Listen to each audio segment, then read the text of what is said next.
Nous avons le Père, le Fils et le Saint-Esprit. Ce qui était dès le commencement, ce que nous avons entendu, ce que nous avons vu de nos yeux, ce que nous avons contemplé et que nos mains ont touché concernant la parole de vie, car la vie a été manifestée et nous l'avons vue et nous lui avons rendu témoignage. Et nous vous annonçons la vie éternelle qui était auprès du Père et qui nous a été manifestée. Ce que nous avons vu et entendu, nous vous l'annonçons et aussi, et nous vous l'annonçons à vous aussi, afin que vous aussi, vous soyez en communion avec nous. Or, notre communion est avec le Père et avec son Fils, Jésus-Christ, au nom du Père, du Fils et du Saint-Esprit. Amen. Toleki na Jean, chapitre 16, verset 1 à 3, et puis verset 33. Jean, chapitre 16, verset 1 à 3, et puis verset 3, verset 33. Nous lisons au nom du Père, du Fils et du Saint-Esprit. Je vous ai dit ces choses afin qu'elles ne soient pas pour vous une occasion de chute. Ils vous excluront des synagogues, et même l'heure vient où quiconque vous fera mourir pourra rendre un culte à Dieu. Et ils agiront ainsi parce qu'ils n'ont pas connu ni le Père ni moi. Verset 33. Je vous ai dit ces choses afin que vous ayez la paix en moi. Vous aurez des tribulations dans le monde, mais prenez courage. J'ai vaincu le monde. C'est là 2 Corinthiens chapitre 13, versets 5 à 6. 2 Corinthiens chapitre 13, versets 5 à 6. Examinez-vous vous-même pour savoir si vous êtes dans la foi. Éprouvez-vous vous-même. Ne reconnaissez-vous pas que Jésus-Christ est en vous, à moins peut-être que vous ne soyez réprouvés. Mais j'espère que vous reconnaîtrez que nous ne sommes pas réprouvés. Au nom du Père, du Fils et du Saint-Esprit. Amen.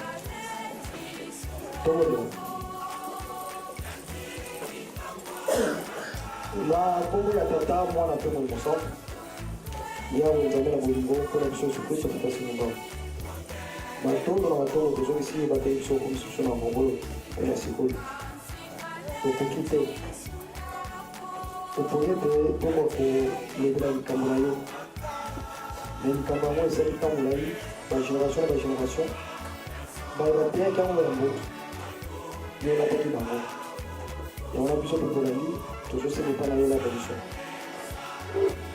bongisi ete yo bakati na biso tozala saint simon toza na pepe na yo lebela biso mpo ete toyeba kosimba tomongwana tokota na mokonzi na yo période ezali période moko très délicate pamba te oyo nakaki na ntango mosuka ezali kosalanela biso tala nzela na biso eyekala biso mawa fongola matoi na biso ya molimo mpo ete toyoka tosimba ezala na sango mobimba ndenge tovandi awa molimo na yo ezinga biso kotika te molili azwa esika ezala makanisi ezala kokanela ezala oyo nyonso molili akokotisaka mpona distraction makelele te yango na se ya makolo na yo yo mpenza ezala na biso ebali te suka na programme okomba tetanga mpe molisante amen.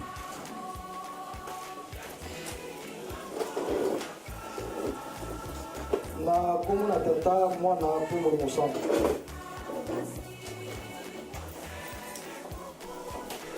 tomona remarke tosala ezali te église bangiste na programme yango ezala na deux parties. Il y a la partie sacrée, autre dans la partie liturgique, et puis il y a la partie sociale, autre dans la partie, il y a la communiquer, et à donc la partie liturgique, c'est la partie où nous sommes en communion directe avec Dieu. C'est la partie où nous louons Dieu, nous le glorifions, toujours comme ça y est. C'est la partie où normalement les chanteurs glorifient Dieu. Bato ba yembaka, ba kumisaka nzambe na partie sacrée.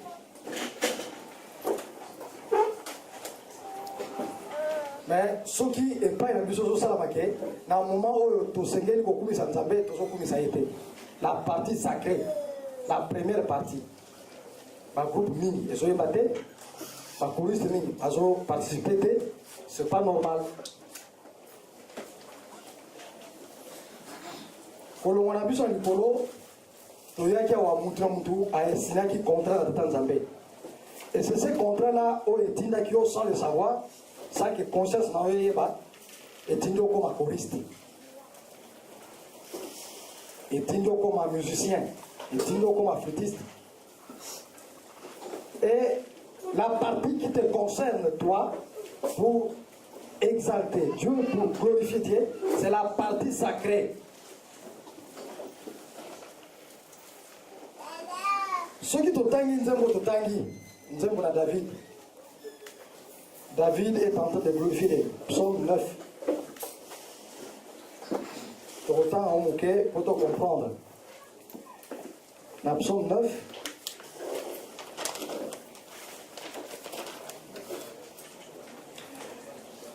verset 1 à 3. David dit ceci: je louerai l'Éternel de tout mon cœur. Je louerai l'Éternel. Je louerai l'Éternel de tout mon cœur. Est-ce que nous sommes en train de louer l'Éternel de tout notre cœur?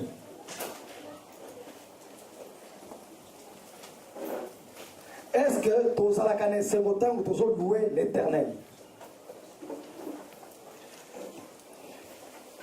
Je raconterai toutes tes merveilles. Je ferai de toi le sujet de ma joie. Je ferai de toi le sujet de ma joie. Je ferai de toi le sujet de ma joie. Je chanterai ton nom et de mon allégresse. Je chanterai ton nom, Dieu très haut. Tous les cas 1 à 3. Les hommes couchés. Somme yo so totali ndenge tozali boye biso bato. On a souvent vu beaucoup de difficultés pour la kokumisa nzambe pendant une longue durée. Parce que nous manquons souvent ce qu'on appelle la constance, la foi la biso. Nous ne sommes pas constants. Tokanisa ndenge to bandaki et ndenge to zalelo. C'est-à-dire l'homme a des difficultés d'être constant. La foi na yé. C'est pourquoi il y a des moments toujours qu'on glorifie Tata Nzambe comme il se doit être. On manque la constance. Mais il n'y a qu'un élément où il faut savoir que tous à la constance peut glorifier Tata Nzambe. L'élément c'est la reconnaissance. Il y a un psaume de temps qui est psaume de la reconnaissance. Ce qui tous quoi ça la likamona Tata Nzambe comme il se doit être. Quelque part, nous ne sommes plus reconnaissants de Tata Nzambe. On n'est plus reconnaissant. Parce que si nous savons que c'est Dieu qui nous a donné ce souffle de vie, on est reconnaissant de ça. En tout cas, il faut que quelque chose n'est pas naïe. Si nous sommes reconnaissants que c'est la partie où il a dit que il faut tout ça que Tata Nzambe c'est là parce qu'il est avec nous dès la première prière d'ouverture. Je dois que nous devions faire quelque chose. Je dois qu'à partir de là où tu courant qui s'empresser. Non, il faudra que nous répondions à nos commissions Tata Nzambe. Parce que c'est la partie sociale. Et la partie plutôt liturgique, la partie sacrée. Dans la partie sacrée de l'église mangiste, bah yem baranzem va animation té, bah yem baranzem va composer té. Parce qu'il y a aussi des chansons, il y a des animations, bah tu vas composer pour la recours sans Nzambe. Mais nzembo ne koki koyem bah jamais dans la partie liturgique, partie c'est sacré. Alors, qu'est-ce qui nous manque? C'est la reconnaissance. Or, pour tout comme la reconnaissance, thème de la reconnaissance justement. C'est la reconnaissance en cette période où tous ceux qui n'ont centenaire. Est-ce que nous sommes reconnaissants de Tata Nzambe? Est-ce que nous sommes reconnaissants? Pour nous, comme la reconnaissance, d'abord, les premier principe biblique, il y a Mundimi. Et le principe à Mundimi, c'est être reconnaissant à Dieu. Même la Bible, donc il veut que l'homme soit reconnaissant en lui, à son égard.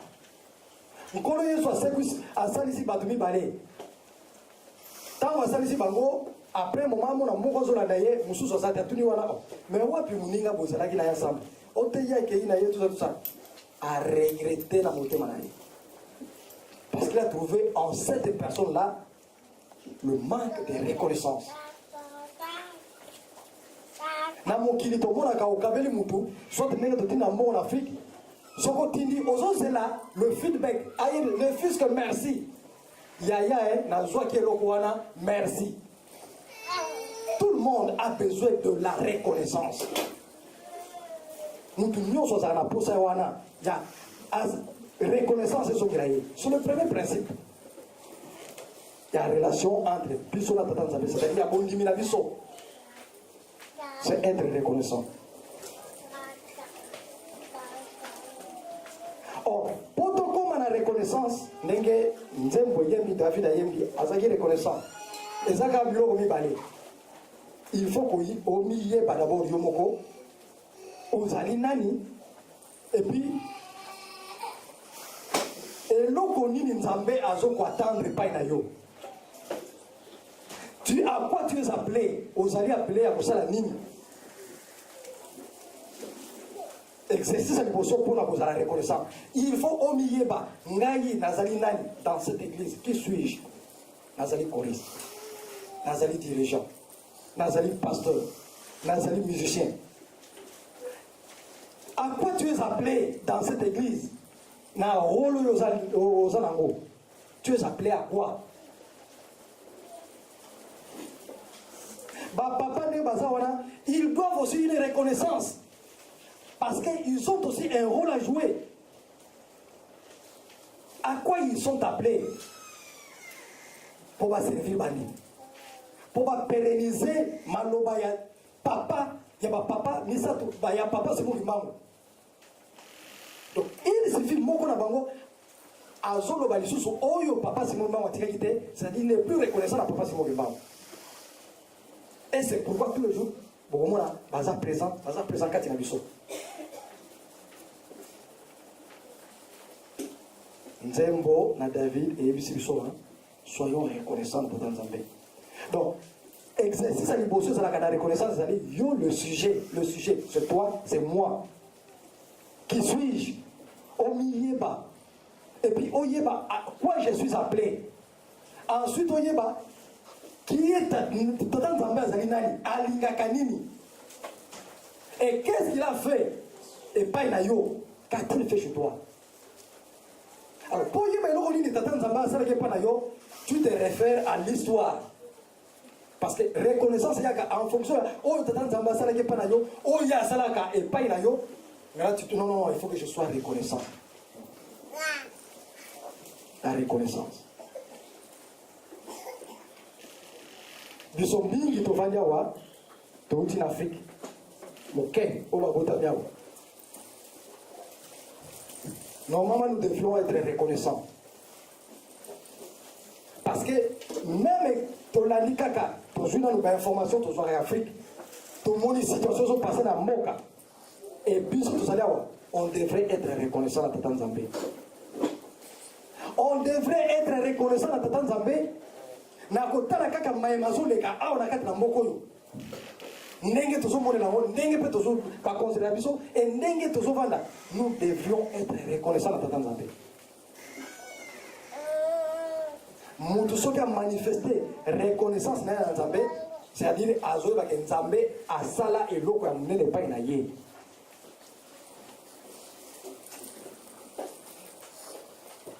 Et puis les autres manifester reconnaissance dans nzambe et pas na tata nzambe ozo sala eloko ba benga la confession de foi, c'est-à-dire tu es en train de manifester ta foi et pas na tata nzambe.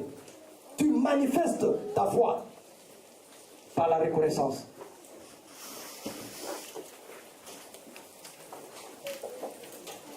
Maintenant, bisogno sotomi yebi, ngai na zaki bangiste. Yo ozaki bangiste, parce que tovanya wa tozo baki bangiste. Nous sommes des kimbangistes. Qui sommes-nous des kimbangistes? Pour tout koluka pe ko ba tata nzambe azali nani? Ba kimbangiste papa mfumalongo lobete tozali ba petit kimbangu. Tozali ba petit kimbangu. Alors, qu'est-ce que papa Misa Tubazo pour s'attendre? À quoi les petits Kimbangu sont appelés dans cette église? Nous sommes appelés à faire quoi? Pour la reconnaissance commence là-bas. Il faut que nous sachions à quoi nous sommes appelés. Nous sommes appelés pour transformer mon kilo. Nous appelés pour la commémoration papa c'est moi qui parle. Nous appelés pour la kosala o ezali te batba ni ma solo que papa c'est moi qui parle azali nzambe. Nous sommes appelés à ça. D'où nous devons participer à tous ceux qui contribuent pour la combat papa c'est moi qui parle et vanda. Les petits qui parlent. Nous devons être reconnaissants. Preuve venir les autres avec Kimbangu, oh il y a un peu de biso de Zali petit Kimbangu, papa Simon Kimbangu, que y a Zali Nzambe, que papa Misa to Bazali Nzambe, parce que Bango Bazua, comme on a Bango va triber à moi et pas à biso. Vous êtes des petits Kimbangu. Ce qui total na vie malobagnon son papa Simon Kimbangu alobaka lelo tout ce qu'il a dit se réalise tout alors que ce qui temple ya munene tongami na nkamba na simana yango il se survient des événements extraordinaires oye et qu'on démanteler même le fondement de la civilisation judéo-chrétienne ce que tanya na histoire du kimbangisme temple no yankamba inauguré. Et nous avons vu et nous voyons quels sont les événements où ils ont se succédé. 81 temples à Kametomami. Et voilà, 7 ans, 8 ans près, tout le monde est mur à Berlin, tout le monde est là, commence à bousculer. Le monde entier est à bousculer. Ce qui est dans ce cas, au bon temps, papa, n'est pas 14, 18, guerre bannie. Guerre Suki. Et nous avons des explications autour de ça. Preuve que la présence de Dieu est liée à Mokili.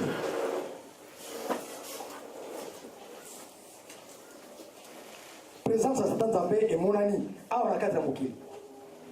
Ceux qui t'ont vu même, Kokende Nabango. Aujourd'hui, Kokende Maman Mouilou. Koku Falaye. Aujourd'hui, Papa Kouloutou. Papa Mfumalongo. Papa Mfumambanza. Papa c'est moi au monde que il y a mon samedi lundi, il y a mon samedi mardi, il y a mon mercredi, jeudi et vendredi. Est-ce que ce sont des faits du hasard? Non. Donc Tata Nzambe azo pesa biso toujours benembo ya komone c'est que je suis le maître du temps. Ben vraiment minga minene o ezala na mokili. Komone ko sala soit avant naissance ou après naissance ou na même jour de naissance, il y a moko 4 na libota lisanto. Preuve ya kola kisete Tata Nzambe akiti na équipe na ye mobimba armée céleste. Dieu est avec nous. Nous sommes appelés pour servir na kati na lingomba. Quelle marque de reconnaissance nous avons manifesté? Pour manifester, et l'okwana, il faut que tozulaka, papa ndengenini.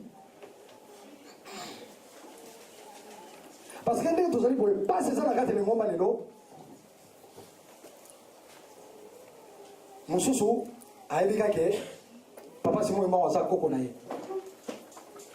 Lokola papa Simon mama wasa koko na ye, azozwa likambo ya papa Simon mama na ndenge ya koko ya coutume. Ame vata ki mosu partout. To uta yimboka moko. Lokola azozwa papa Simon mama bo uta ki na yimboka moko. Ozo kantake makambu nyonso ya papa Simon mbangu ezali na ndenge ya bomboka. Mususu azali noko na ye. Mususu aobenga papa Simon mbangu na luvila suki tata mwasi suki nani. Mususu parce que ngai nazalaka camarade koko na biso zalaka camarade ya papa Simon mbangu. Soki ozo la papa Simon mbangu ndona c'est différent. Na muto ozo papa Simon mbangu lokola nzambe. Lokola muto azozwa ba papa nzambe. Mama Mwilu aza mama moko soko la vie na ye c'est difficile on dit que azalaki vraiment plus tard peut-être bato bamona ke ezaki compte de fait donc a existaka te na komona douleur oyo avivaki pe réaction na ndenge ezalaki plus tard. Soki to komi mingi te, to tie pe ma photo na ye mingi te, mingi ba okanisa ke non, eza compte, eza fable, eza compte de fait. Mais maman Mwilu, lera, vani na papa Simon Kimbangu, babanani, ayebaki oyo mobali na ngai. Donc, c'est-à-dire na bomoto, oyo mobali na ngai. Papa mfumalongo wabeli, maladi makasi. Azomona ndenge papa Simon mbangu na tongo akei place babongisaka papa Simon mbangu azotuntuka azosalisa muto akubuka na atelemi muto amona kate depuis abotama amoni muto alobaka te alobi na pourquoi aye kozonga na ndako mama boye ote mwana vraiment banda tongo kaka boye fièvre ezokita te moyen te bongo salaki lumbalumba ona salaki lumbalumba ezo kitakaka te namoni bongo sala mantusuntusu apesi solution humaine parce que mama Mwilu na lero na zozwa kaka mobali na ye lere rapport ezali ya mobali et mwasi apesi réponse na ndenge ya bomoto pesa ye mantusuntusu namoni mantusuntusu yango moto kosalisa ye Maman le père sali mantuzo lobi papa mfumalo fièvre so continue na tongo papa Simon mbangu akei na place ba bongisaki ake ko salisi ba yo kaza muto ko kufa kutu asekwi siki muto ko kufa asekwi bon muto malade ya fièvre c'est fièvre normal fièvre facile na pourquoi azongi audi ko sekwi sa muto na pourquoi azongi mama boy mwana vraiment mwana na yo fièvre moyen salité osalaki manzuzu sona ona salaki siko time nkanga suki nkanga ntsongo wana ba changer ba traitement na apaiser la solution moko humaine même mokolo mama mula lobaki non il faut na identité ya mobali na ngai ezali nini. Qui est papa Simon Kimbangu? Mukolo ayaki ko tia en place identité ya papa Simon Kimbangu. Alongwe na ndako. Azui mwana. Ake na ye ti place bazo salisa. Alobi le susu te wana mobali na ngai relation ya kimwasi na mobali solution kwa na ndona non. Azui siko solution ya mutu na nzambe. Ake ko mona papa Simon Kimbangu mesika o yazo salisa. Akoti na kati na mulongo afukami papa Simon Mbangu alobaki te que moi si na non femme qu'y a-t-il papa Simon maman mula lobite moi no fièvre aussi la tête na pesi baki se ndenge na ndenge solution oyo yazo rapporter ye eza solution yo papa Simon Mbangu wana pesa ye en tant que mobile na pesi mantuzo simité na pesi boye simite ne na ye liboso na yo mosali na nzambe po ete osalisa ye. Papa Simon ba wasalisi ye mwana abiki. Batata pe ba mama ngomba soki lelo tozala ba problème ebele eza na ntina ya makambo. Tozwa ndakisa oyo mama mwinu na eloko oyo kaka esalamaki wana eza exemple munene oyo mama mwinu apesi na biso nyonso. Eza exemple munene oyo mama mwinu apesi na biso nyonso. Na ndenge mama mwinu asalaki, tout le monde peut avoir le rapport étroit na tata na papa Simon Kimbao na ba papa Misato. C'est le rapport de l'homme vis-à-vis de son Dieu. Et dans le rapport wana tozo ko exprimer foi na biso.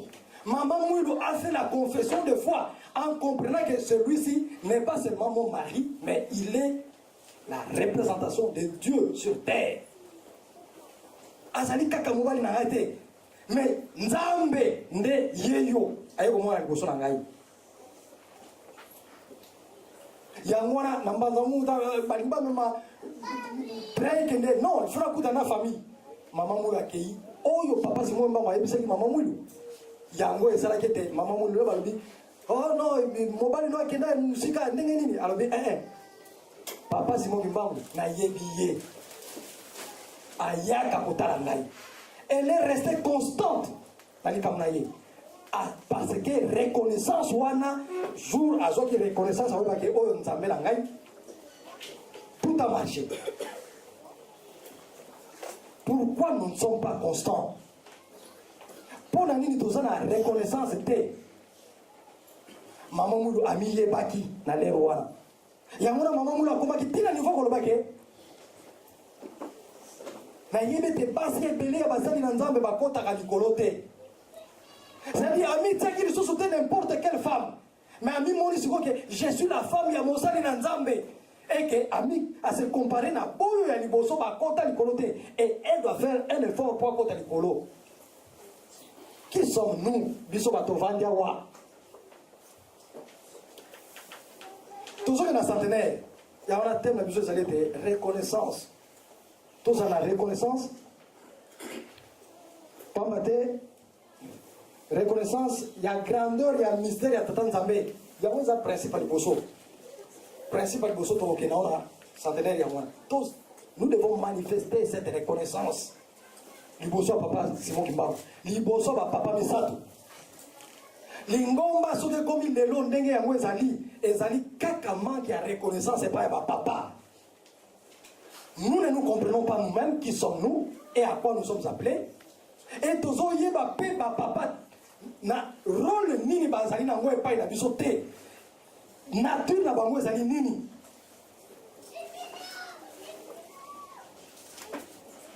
Parce que ceux qui m'ont abandonné, est-ce que papa Benza lobaki ndengona, c'est-à-dire a commis la doute. Les commis la doute, ça sur la reconnaissance c'est pas naïveté. Ceux qui résolution de Maki, il y avait des doutes. Oh. Et non jamais. Et non jamais. Yo nangai niveau nini toza nango ya ko manifester reconnaissance na biso pa papa Misato.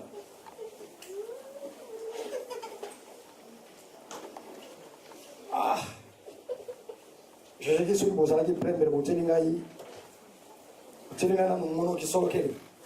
Pardon vraiment ceux qui ata na mono ka ya pamba boyemi guitare te boyemba vraiment boyemba nanu. Papa Mbenza ayaka kotanga na mbanza Mungu na école moko biso to bandaki kotanga papa Zako. Mais c'est difficile tout ça pour je passer papa na ngazo zanga non kebaka kuna baza moto. Est-ce que je suis encore reconnaissant de ça? Mon nom qui solo keni. Toyoka comment ma papa bazo réclamer bato ba reconnaître identité na bango.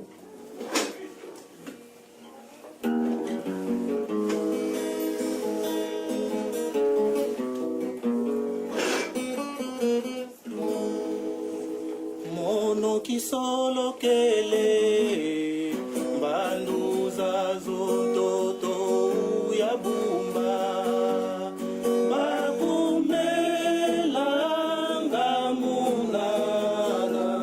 Chaque génération Nzambe bakotolaka ye kaka azali ko yima mpona komona ete meme génération oyo mpe bazali kotola ye. Mono dialunga na mwana mono ya lutela si vambusa kiakele kulumonso kiele kuna lubakala ibuna.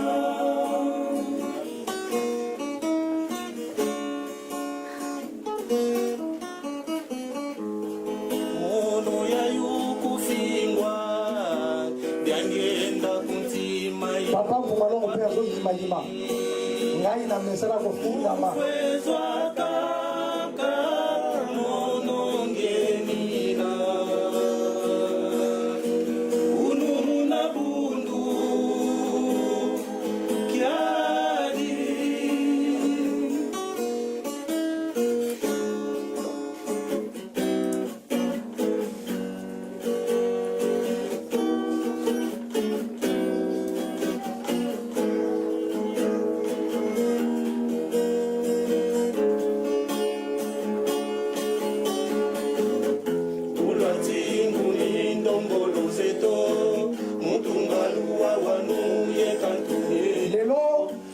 biso batoza appelé po tosala mosala ya tata Nzambe tosali flon na moyini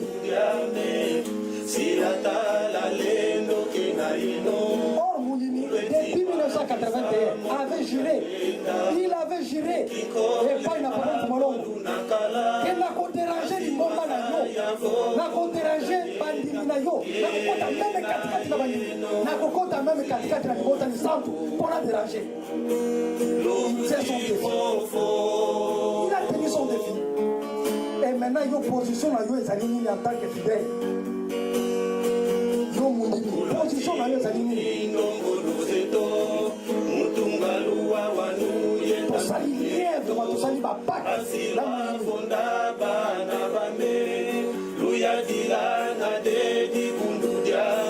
Nous sommes des petits temps. Nous sommes appelés à quelque chose.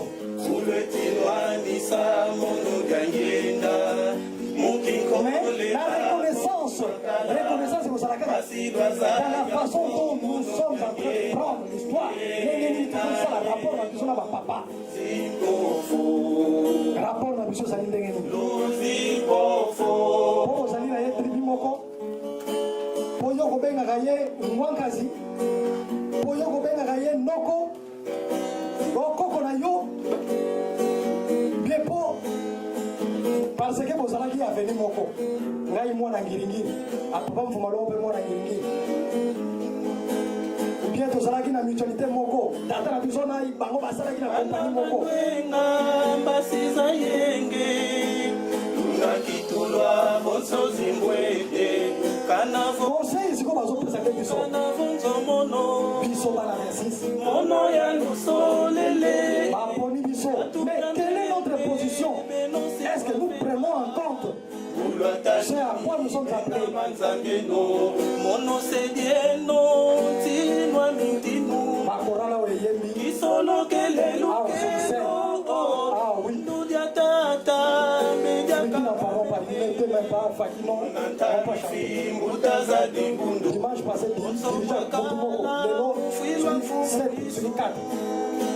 mono ya lusanguli me ya lutela si ya lufambisa wadisi ya kalambe muna kadi twazaya yeno on se décourage. Dieu veut que nous soyons constants parce que nous avons un rôle à jouer. Satan a tenu son défi. Et nous, quel est notre défi?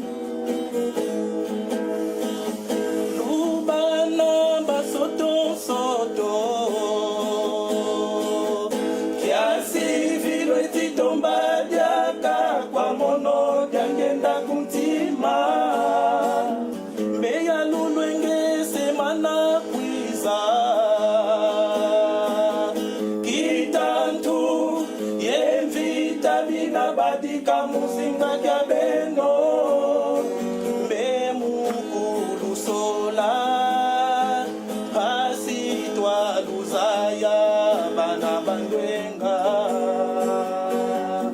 zola kya beto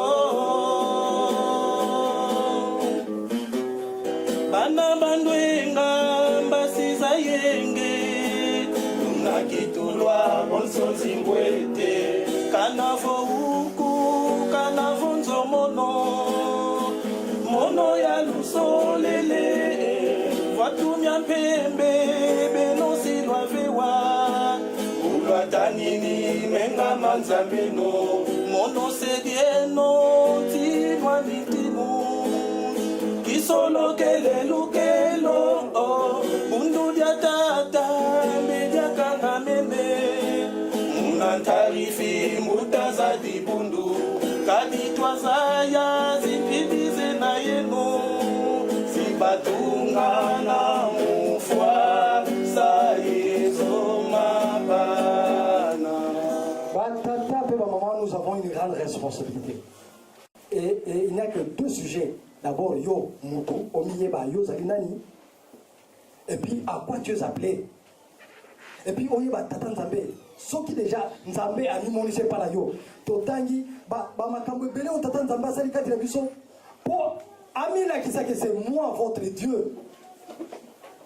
Événement télévision passé. Bon, mais ni l'événement où est considéré que n'ambotama ya papa Gingani. N'ambotama ya papa Boulouki. À partir de Kofi, juste anniversaire toujours. Tomoni Mille à Berlin, anniversaire. Tomoni Nikambo Sama aux États-Unis. Tout passe dans la référence pour nous rappeler que Bozali n'importe qui t'est. Bozali l'hypote à Tata Nzambe. Et que finalement on a les résultats. Oui, oui. Nzambe n'a plus Zali, solo Nzambe, oh Yabikamo, le maître des temps et des circonstances. C'est pourquoi tout ce qui se passe dans des temps prévus, les autres salema, n'a pas anniversaire wana. Pour biso to bake, Nzambe n'a plus Azali Nzambe, maître Yabaton. Les lots makamu mingi les autres salama. Pour un nini, tozo zo lisusu ba papa na rapport ya mutu na Nzambe te.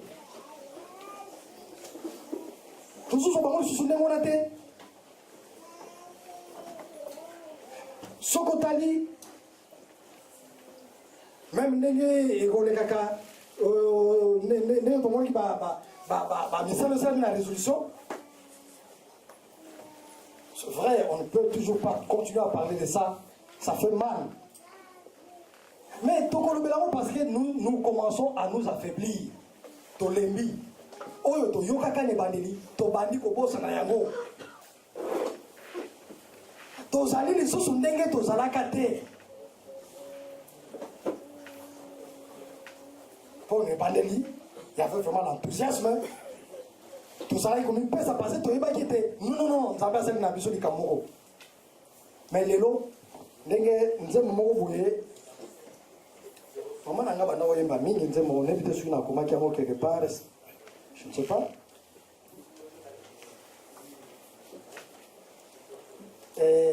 Kuti yangi pito bazaya nzambi. Kuti yakana na bazaya nzambi awu. Kuti yangi pito bavisa nzambi awu. Biese wa ubia wokela nzambi ke bazaya ko. Bana Israël. Tangu bazaya na Canaan bazo ba nzambi na bango. Tangu bakene Égypte. Du fait que baoumeli, basali ba lien na ba égyptien. Allez, babo, ça nous emmène à Bango. C'est ce qui est en train de nous arriver. Aujourd'hui, on est même capable de se dire que non. Ah, bon, ça n'a pas besoin. Ah, mon cher, tu l'as vu, ma camarade, tu ça n'a pas besoin. Dans l'entretemps, et l'eau est salaké, les cambois passent salaké de la busso. Papa piétiné. Papa Kouloutou bafoué. Et ça, Katina Bissou. Mais plus que Tozo, mais là, Tobani, comme on a dit, et l'eau qu'on a dit, ça n'a pas dérisoire. Et ça n'a pas rien. Nous avons un problème. Bissou, Bato, Salakate, on a un camarade, moi, je suis Katina Bissou. Mesuraka malobana yo ozo bimisaka mezuraka maloba na yo oyo opesaka mpa bapapa pamba te bazondakisa mwana ya papa Roger to ya papa Ntimba na bomwana na ye ndenge azali wana oyo yo kopesa ye en tant que mwana akozwa yango na ndenge yo ozopesela ye yango soki opesi ye matei mabe akozwa matei wana parce que azali mwana papa Mfumalongo apesaka passage oyo batiaka yango juste mokolo nzoto ya papa Mfumalongo ekoma na Kinshasa batangaka passage wana apesaka yango bandimi na matadi ntango bapozaka question na nsima na yo soki okei oza lisusu te nani akozala chef spirituel abi mwana nyonso ntango abotamaka mwana ya roi soki abotami azali identique na bana nyonso mais akokomaka na ndenge mosusu soki tata na yakufi même ndenge tozali awa soki moko mwana ya roi nyonso soki aza moke aza na bakamarade na ye baobunda mpe bawe basali boye mais akozwa valeur mosusu mokolo tata na yakufa ye akomi mena roi bazwi na considération mosusu entourage échangé matei nini ntango tokozalaka maloba nini tokobimisaka mpo lelo soki tokomi na niveau toza lelo mosusu ezali babiloko biso tolobaloba bato balobaloba oyebika nga naza noko na boye obimisi maloba mosusu oyo ezali ke mpo epesa mobulu na kati ya lingomba parce que nyonso ozozwa papa Mfumalongo papa Mfumambanza papa Kulutu ozozwa ye lokola kaka na ndenge ya bomboka okoza na rapport wana ya mutu na nzambe te okoza na rapport wana te okoluka mpe okota ngo kati na bandimi abakebika mpe na kolima nzambe eloko wana na kati na biso ezali il y a un pasteur je dis bien un pasteur théologien ayebisa biso ke bato batie desordre lingombo eza bino bajeune ishiki mpona nini biso tolobaka yango bien na journée scientifique esalamaki ke bapapa baza banzambe te théologien ke bazali na bango banzambe te il fallait tovandisa eloko wana désordre linga osila mais lokola bino bo ripostaki voilà maintenant le désordre voilà Satan jusqu'à quel niveau azokoma c'est-à-dire ce qui est bien lui azobongola mais il lelo aza kati ya lingomba bosoka moniki makambo moko mpe kitoko te peut-être longo na yo luka lingomba mosusu mais akolongwa mpe te atikali na kati ya lingomba mais na makambo na ye wana kaka ya mabe awa mpe bazali eza na bato bazali awa bandimaka na bango te ke bapapa misato baza banzambe akolongwa mpe lingomba te akovanda kaka mais azondima na ye mpe kaka te moto ande wana soki aza responsable ya groupe ekosuka ndenge nini groupe wa ndenge wana yango wana ngai na yo le moment oyo biso tozali ezali moment ya kozala reconnaissant na livre totangi ya 1er Jean chapitre 1 verset 1 à 3 balobi ete ce que nous avons entendu ce que nous avons vu il faut toyebisa yango mpo bato mpe bazala na même connaissance ke biso il faut koyebisa oyo ya solo oyebaki koyebisa yango na bana mpo bana na yo bazala mpe lolenge oyo ozali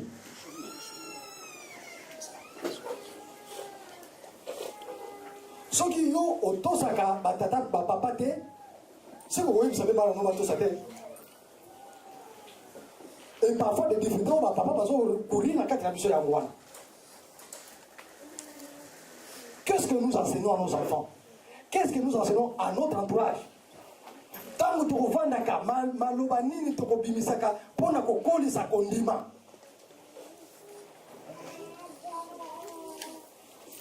Parce que la reconnaissance ne se manifeste que par dire merci, par un geste, faire cadeau. Mais aussi, riposte wana donc fait big feedback. Réaction en retour wana ne ba weba des motos à reconnaissant. Les motos yo a manifesté reconnaissance. La manifestation de reconnaissance na kati ya lingomba yango babengaka l'expression de notre foi, la confession de foi. Ce qui papa Martin Lelo a kovandaka azobenga bandekone nzambe. Ah nzambe na ngai. Na mekaki ko méditer mingi. Nzambe na ngai. C'est-à-dire il reconnaît en ses frères que batata na bango baza nzambe. Et leur a reconnaître que batata na bango baza nzambe. Mais lelo azomona lisusu tata ya wana te, donc azozwa ye directement la place ya tata na ye. L'absence ya mutu, l'absence même ya nzambe na kati ya communauté, présence na ye, donc l'absence physique, l'absence ezandenge tomona mu pepe soki moto eza ya muke soki mu pepe ye moto ane kufi, mais soki moto eza ya mingi mu pepe ye moto ane matini su makasi. L'absence joue ce rôle là. Ce qui foi na yo eza muke, l'absence va papa et pour éteindre foi na yo. Mais ce qui foi na yo eza na niveau, l'absence de papa et la moment où tu sali eza moment où foi na yo il faut y amener. Il faut y mata. C'est ça l'absence. Parce que l'absence il y a pas voilà. Et ça dit que foi na yo qui t'a besoin papa. L'absence c'est pas papa misato. Et pas na yo. Est-ce que ça fait que foi na yo lelo ekiti alors au combien même jusqu'à niveau que au boya même qu'on dit ma papa misato. Parce que ceux qui ont même ma papa misato boy qu'on dit alors bo batikali on dit mal sous tête. L'absence il y a ma papa. Et ça le voilà mon pépé. Ceux qui montent les amoureux, mon pépé les yé, montent il faut s'éteindre. Mais ceux qui montent les agama il y a mon nene. L'air mon peuple et qu'on paye ça davantage. L'absence de ma papa, il faut et ça là que foi nayo et s'agrandir. Et non que foi nayo et s'éteindre, c'est que ce qui est s'éteindre, au fait tu ne prenais pas le papa dans le rapport à Moudou, vis-à-vis Nzambe. Alors l'air aux juifs, Manoubawana, on dit mis en côté, foi nayo et s'éteindre, c'est-à-dire toutes les paroles que les papas ont laissées. Tu vas faire tomber ça. Tout ce monde a dit, on m'a appelé ça, Moutou, papa, le bal, il oh non, les cameras sont le bagango, et ça les gars pour se ça, mais dites, papa, soki ba lobi li kam. La puissance de l'église, c'est un magistère. C'est-à-dire, c'est une parole de foi. Et ça, parole les autres, on a dit, Moundimi a coquille jamais comme on a dit pour le bas. Que non, parole wana, papa le bas kaka, papa banga mutu. Non, ma parole à papa est un magistère. Papa ne fuma longa tikala jamais qu'on s'en les cambo. Pour na ko s'appeler ça mutu. En tout cas non, non, non, non. Parce qu'il était strict, il était sévère. Papa nous dit à la lettre, et pas à papa. Papa soit allé, non, il fallait changer. Ici, non, non, modifie ça. Au lieu deuxième fois, à ici, papa, non, modifie encore ici. Troisième fois, non, laisse. Il t'a dit carrément, laisse. Parce qu'il y a un administratif. Papa ne faisait jamais quelque chose par complaisance. C'est-à-dire à se porter atteinte à la dignité à papa. Il ne reconnaît pas en lui que papa s'est mis. Donc, reconnaissance, c'est ça. Et le moment où on est tout tangi dans mon canal, il y a Jean chapitre 16. Balobi était na yebisa kibino nyonso yo pobo yeba tango tribulation ko yana mokili que vous ayez la paix dans votre cœur. Quand la tribulation viendra, on vous chassera même des synagogues, de leurs églises, on vous chassera.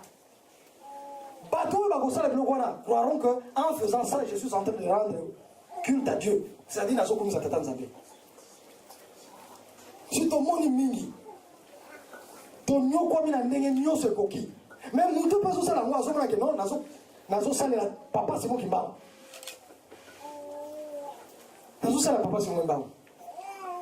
yango na nzamba le bete na yebisaki bino yango avant banzembo ezali parce que tant na biso biso kende je te dis bon tela ngana nzembo na bino mibale nzamba le bete na yebisaki bino avant banzembo yaka ebele na kosala boye papa anata ba chaussette mibale papa le bete moi na molili plus question et kaboni mukolo yo autaka 5 mois ya kamba à Kinshasa papa yebisi biso makambo ebele oyo to yokaki yango nde tozoloba il nous a dit beaucoup de choses pour lelo soki sala bitoka moite mais toko kamo kapona nini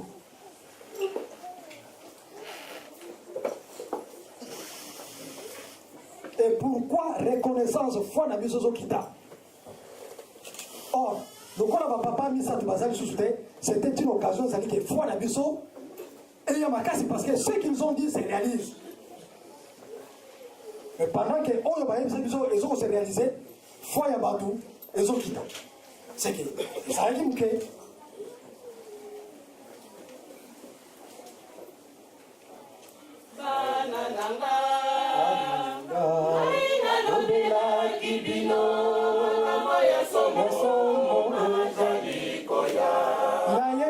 makambo somo ezo ya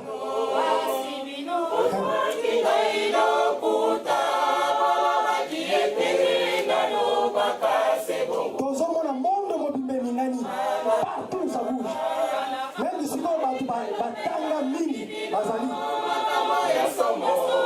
mais partout ça bouge oh économie mondiale oh finance mondiale oh tout bouge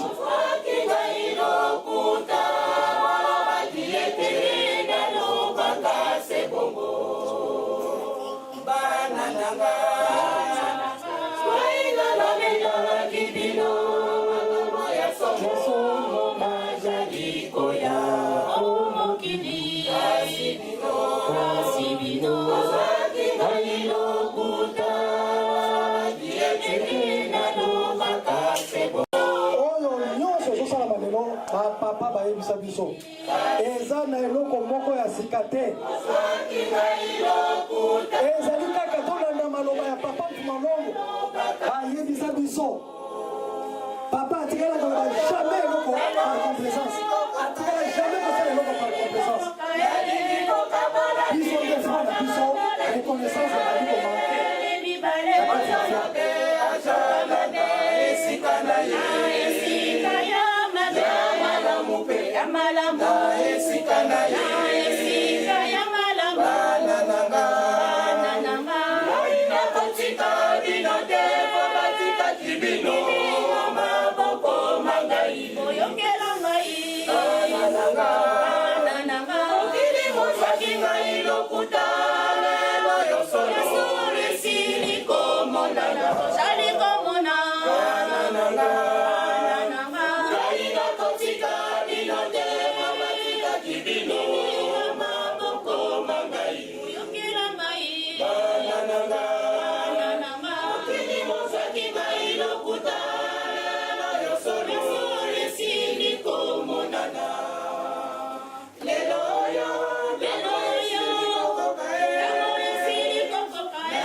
Merci.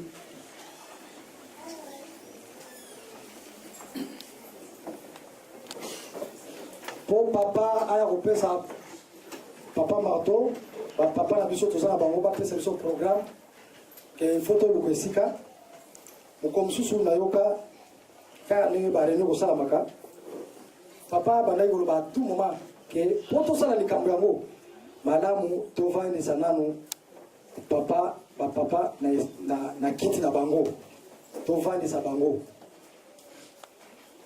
Ah, mais papa basi bakende tovandisa bango ndenge nini? Nous devons reconnaître en eux la présence de ma papa. Nous devons reconnaître en eux. Parce que c'est ça la doctrine kimbangiste. C'est ça la foi kimbangiste. Il faut reconnaître quand il n'a pas papa, tout ça, la présence, il y a papa, mais ça.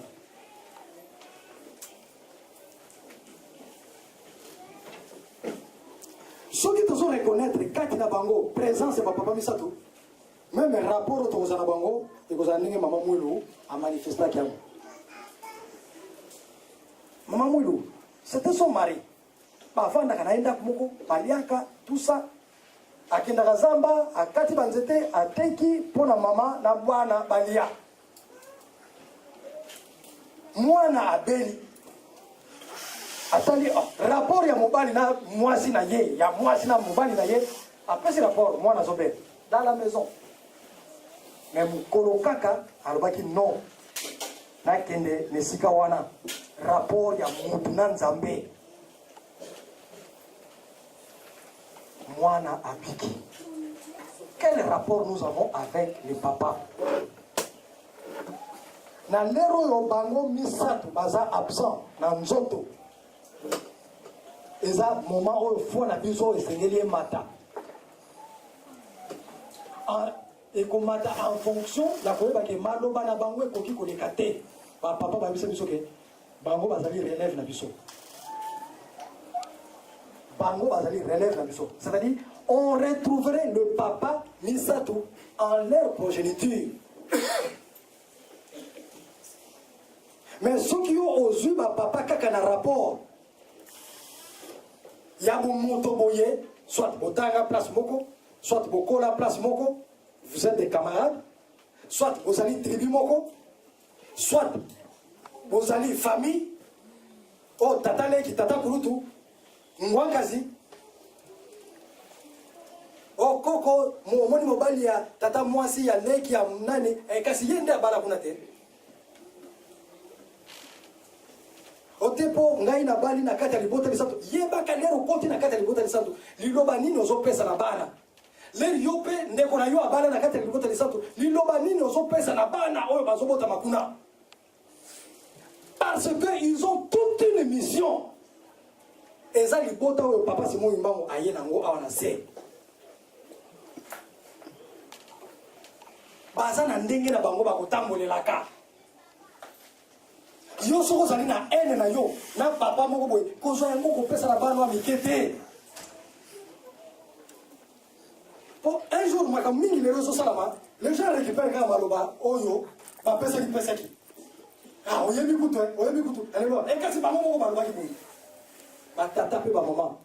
Lingomba oyo ezali ya Nzambe. Mais ezali na ndenge nango etambolelaka. Ekoki kotambola na ndenge biso tolingeli yango te. Papa mfongalo alobete, lingomba ezali ya suka. Yango eloko ya suka etikalaki na likolo. Eyaki kokita na se. Eyaki kokita na se. Donc, lingombo ekiti, papa baye, na libota na bango, moko na moko, bazoaka na bango na tour de rôle. Moko na moko, bazoaka na bango na tour de rôle. Comment on a dit que, oh, mais, moi na maman nana, allez, azamuke. Moi na papa, ya muke azalite, libota lisamble. Il faut qu'on y ait ndenge nini okotamba na bango. Nous étudions ensemble. Non, on fréquente ensemble au collège, on fréquente ensemble dans la maternelle sur l'île. Okoyeba eloko nini yozoloba.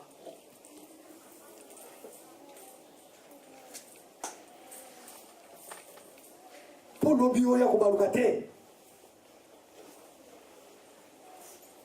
Nous devons avoir la reconnaissance.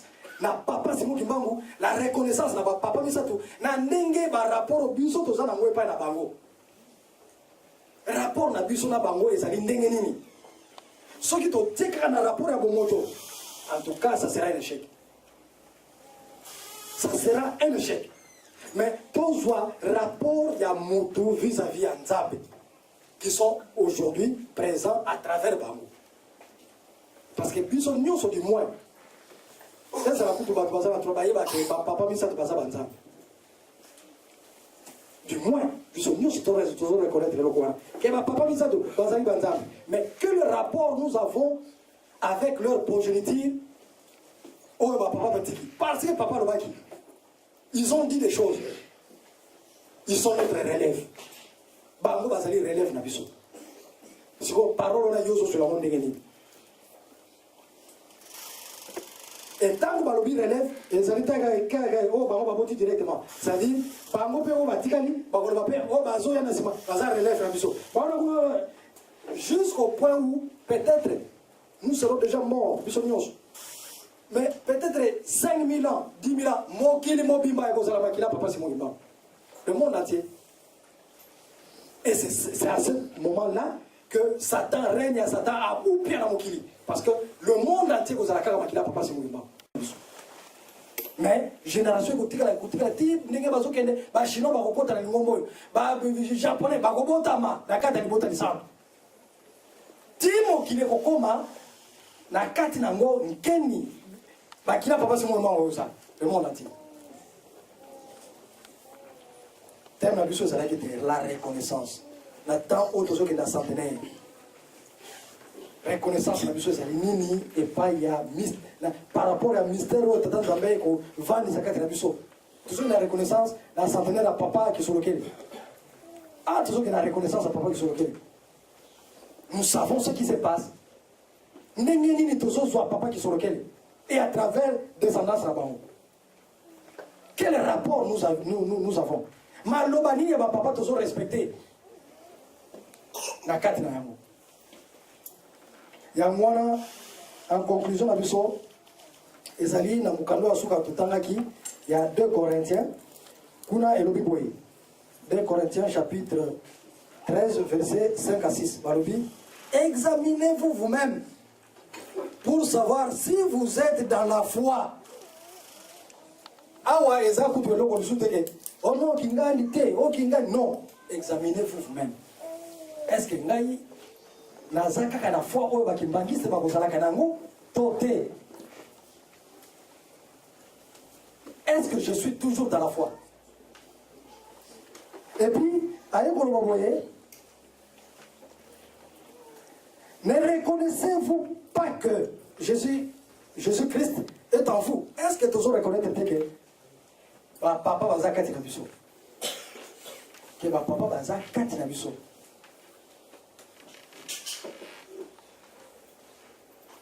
À moins que vous soyez réprouvé, à moins que oyeba non, en tout cas conscience na pour yo papa va s'embêter. À moins que comment le voir. Mais pour le bien même moi je suppose que biso nous tous allés tu reconnais ça que papa va s'embêter. Alors ceux qui te reconnaissent que papa va s'embêter, examinez-vous. Mutu no mutu ake de ko examiner. Maloba ya papa mfuma long. Maloba ya papa mfuma mband. Maloba ya papa kulutu. Ba personne na bango. Comment tozali kozoyango? Quel rapport nous avons? Est-ce que nous sommes reconnaissants en eux? Est-ce que tu es reconnaissant? Reconnaissance la biso zali ndenge to ko manifester yango. Expression ya foi la biso. Fouta ki likolo papa aye na équipe na ye. Azupe biso ba angelou. Albi les anges, allez suivez-moi. Toujours que de kobunana Satan. C'est ça que papa nous disait. Oh to yoka ki yango to zoloba. Albi boyaki pobo bundana ngai elongo bo sali sabiso. Je te dis ça dans un moment parce que la résolve le bloc.